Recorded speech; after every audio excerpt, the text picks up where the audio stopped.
هذا الماتش هذا بالضبط ما يمكنش. من بعد ما عجبكم اجواء ماتشات الهواس، جينا لكم في ماتش جديد مع فرقه جديده، الاطلس الرياضي الصفراوي ضد اتحاد عين سوشطات كره القدم، في اطار القسم ممتاز من عصباش فاس مكناس. اطلس الصفراوي هي القطب الثاني ديال مدينه صفرو في كره القدم، معولين هذا العام باش يكونوا احسن من اللي كانوا ويطلعوا الاقسام مشرفه ويكملوا تالقهم في تاطير الفئات العمريه اللي كيلعبوا في النادي، ولا من تاطير وتكوينوا بزاف ديال الحوايج.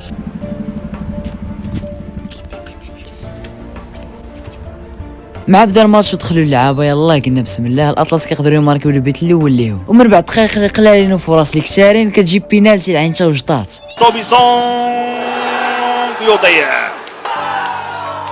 الميطه الثانيه بدات وما علمتناش كاع شنو غادي يوقع من بعد. في الدقائق الاخريه ديال الماتش كامل تقلب، عين توجطات في الدقيقه 90 قدرت تجيب البيت ديال التعادل، ومن موراها بشويه كيجيبوا البيت الثاني. ريمونتادا اللي قلبات الاجواء. لا كان حسبتك سالينا هنا راك غلط، حيت في اخر فرصه واخر دقيقه الاطلس كتجيهم بيلانتي،